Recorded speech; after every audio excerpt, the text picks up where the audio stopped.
Hello everyone, and welcome to today's Expedition Erudite. Yesterday was the 5th Monday of the month, so we skipped the narrator's choice episode in favor of a video today looking at Halloween. Now, Halloween is a time when the ordinary transforms into the extraordinary, when the world dons costumes, indulges in sweets, and carves pumpkins with intricate designs. But while children trick-or-treat and adults party it up at one of the millions of costume parties, many do not think about the history of the day's celebrations. In this episode, let's take a quick trip through history to see how we got to the point of today's modern Halloween. So, strap on your knowledge knapsack and let's launch today's Expedition Erudite. From the years 600 BCE to around 43 CE, areas from the UK to Spain to the Czech Republic were occupied by a group of peoples called the Celts. For the Celts, the changing of the warm, bountiful weather of summer to the cold harshness of winter was ushered in by a large celebration they called Samhain. This festival occurred on the final day of modern October and was a time to celebrate the harvest season. However, the Celts also celebrated Samhain due to their belief that the veil between the realms of living and dead was at its thinnest during that time. With the thinning of the veil, the Celts thought that spirits, fairies, and other supernatural beings could traverse this permeable boundary. The good spirits searching the world of the living for food and comfort, the malevolent spirits searching the world of the living in order to cause mischief. To protect themselves from potential encounters with these ethereal entities, the Celts adopted rituals like lighting grand bonfires, which served as beacons for wandering spirits and as shields against the malevolent ones. They also adorned themselves in costumes made from animal hides and bones, a form of disguise they believed confused harmful spirits while honoring the benevolent ones. At the same time, the great Roman Empire was in full cultural bloom. For the Romans, the festivals of Feralia and Lemuria were their dedicated celebrations to commemorate and appease the dead. Feralia, held on February 21st, was a solemn occasion where families and friends gathered to honor their deceased loved ones. It involved rituals of offering food, wine, and other gifts to appease the spirits of the departed, ensuring their peaceful rest. Conversely, Lemuria, observed on May 9th, 11th, and 13th, was not a celebration, but a means to ward off malevolent spirits and vengeful ghosts. Romans believed that during these days, the spirits of the dead returned to haunt the living. To appease them, households conducted a purification ritual, with the head of the family walking through the house at midnight, tossing black beans while chanting incantations to drive away the spirits. Both festivals underscored the Romans' strong connection with their deceased family members and the importance of maintaining harmony with the spirit world in order to protect their homes and loved ones from supernatural threats. Though not direct influences on Halloween itself, the approach to and rituals around these festivals have permeated to our approach to the time of and around Halloween. As the Roman Empire and the Celts began to fade, the spread of Christianity was growing. During this time of growth, there was a concerted effort to assimilate pagan traditions, which were still very widely followed, into Christian observances. This strategy aimed to unify religious practices under the umbrella of Christianity and eliminate potential spiritual competitors, all while making the transition to Christianity easier for many of the pagan peoples. With this strategy in mind, Pope Gregory III introduced All Saints' Day on November 1st. This was a solemn occasion set aside to honor and venerate all Christian saints and martyrs. The evening prior to this, which was still steeped in the traditions of Samhain, with touches of Feralia and Lemuria, was dubbed All Hallows' Eve. Furthermore, to ensure a more comprehensive inclusion of the spirit of Samhain, the Church introduced All Souls' Day on November 2nd. This day was earmarked for the remembrance of all departed souls and shared numerous similarities with Samhain, including bonfires and costumes. As the world entered the medieval times, All Hallows' Eve retained elements of both Celtic and Christian traditions. It remained a time when communities came together to mark the transition from the bountiful harvest season to the approaching winter. But medieval Halloween was characterized by its own various customs, including souling and guising.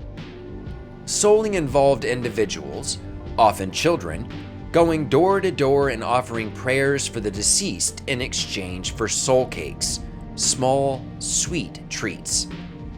This practice was a way to honor the dead and alleviate concerns about malevolent spirits, eventually serving as the foundation to modern trick-or-treating. Guising, on the other hand, saw people dressing in costumes and masks to disguise themselves from wandering spirits, similar to that of the Samhain celebration. But with guising, the costumes and masks were also meant to just celebrate the festive occasion. As Europeans began to spread out to the so-called New World, they brought with them their traditions. These traditions often retained a blend of Celtic, Roman, and Christian influences. People would mark the night before All Saints' Day with prayers, church services, and quiet reflection. Other elements of these traditions included lighting candles and visiting the graves of loved ones to offer prayers and respect to the deceased. By the turn of the 19th century, though, the approach to Halloween in the now United States began to shift. By the 1800s, Halloween in America had started to incorporate more folk customs. This period saw the emergence of activities like divination games, where young people would attempt to predict their future spouses or fortunes. There was also an emphasis on storytelling and communal gathering, with people sharing ghost stories and tales of the supernatural. Bonfires were sometimes lit, echoing the Celtic traditions of Samhain, and people would engage in activities to ward off evil spirits or seek protection from the coming winter.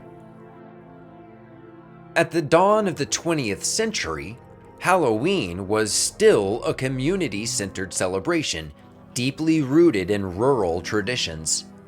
It continued to revolve around harvest festivals, sharing communal feasts, and fostering community bonds. Costumes were often handmade and reflected the prevailing belief in folklore and the supernatural, typically representing witches, ghosts, and supernatural figures. Jack-o'-lanterns, usually carved from turnips or potatoes at the time, were used as actual lanterns, being used to illuminate the way during Halloween festivities and to ward off evil spirits. Superstitions played a significant role, as Halloween was still considered a time when the boundary between the living and the dead was the thinnest, leading to the continuation of ancient activities such as lighting bonfires and offering food to appease spirits. In post-war America, the holiday maintained a strong community focus, with neighborhood parties, homemade costumes, and homemade decorations still dominating the scene. Trick-or-treating, however, gained popularity during this period, driven by post-World War II suburbanization and the rise of the baby boomer generation. However, the celebration was still relatively modest, with an emphasis on homemade creativity and modest decorations. As we moved into the 1960s and 1970s, Halloween began to embrace commercialization more fully. The holiday became increasingly associated with candy, and the sale of pre-made costumes and store-bought decorations started to surge.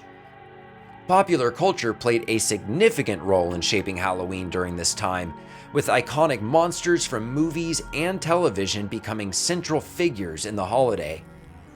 This period also witnessed the advent of haunted houses and organized Halloween events, marking a shift from purely neighborhood-centric celebrations to larger, more commercialized gatherings. By the 1980s and 1990s, Halloween had evolved into a major commercial phenomenon. Retailers capitalized on the holiday's growing popularity, and Halloween sections in stores expanded dramatically. Elaborate decorations, themed merchandise, and a wide variety of costumes became widely available, reflecting the commercialization of the holiday. Additionally, Halloween parties and events became more elaborate, often featuring haunted attractions and costume contests. This period marked the consolidation of Halloween as a major cultural and a commercial holiday in the United States, setting the stage for its continued growth in the 21st century. In recent years, Halloween has seen an unprecedented surge in popularity and commercialization. What was once a modest holiday has transformed into a cultural juggernaut, with Halloween 2023 expected to bring in over $12.6 billion in the US, with over $3 billion on candy alone. Stores transform into showcases of the dark, haunted, and macabre. Costumes for any idea one could imagine are available, and haunted houses and haunted mazes have become staples in nearly every community across the US. Trick-or-treating, now adapting from going door to door to taking place at specific locations and events, has continued to remain popular since the 50s. However, many of the ancient traditions are still present as well. Bonfires are often common Halloween celebrations still, and community gatherings remain a large part of the festivities, though now they are filled with alcohol and scantily clad nurses.